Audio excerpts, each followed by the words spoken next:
সরাসরি সম্প্রচার চলার সময় এভাবেই রামাল্লার আল জাজিরার অফিসে ঢুকে পড়ে ইসরায়েলি সেনারা। রোববার অস্ত্রশস্ত্রে সজ্জিত সেনারা হামলা চালায় পশ্চিম তীরে অবস্থিত গণমাধ্যমটির এই কেন্দ্রে। সেই সঙ্গে ৪৫ দিনের জন্য সম্প্রচার বন্ধের নির্দেশ দেয় ইসরায়েলি বাহিনী।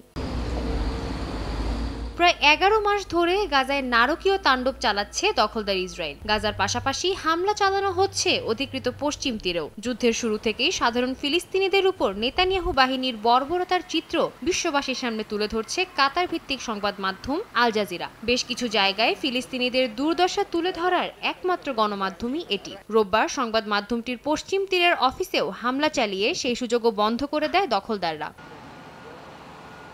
এর আগে চলতি বছরের জুলাইয়ে পূর্ব জেরুজালেমে অবস্থিত আল জাজিরার সম্প্রচার কেন্দ্রে হামলা চালিয়ে বিভিন্ন সরঞ্জাম জব্দ করে দখলদারেরা, বন্ধ করে দেয় ওয়েবসাইট এবং টেলিভিশন সম্প্রচার। তখনই প্রথমবারের মতো অঞ্চলটিতে কোনো আন্তর্জাতিক সংবাদ মাধ্যমের সম্প্রচার বন্ধ করা হয়। প্রাথমিকভাবে ৪৫ দিনের জন্য বন্ধ করা হলেও পরবর্তীতে এই মেয়াদ আরও বাড়ানো হয়। ইসরায়েলের ভেতরে আল জাজিরার সাংবাদিকদের খবর পাঠানোও বন্ধ করে দেওয়া হয়। সেই আদেশ এখনও বহাল আছে।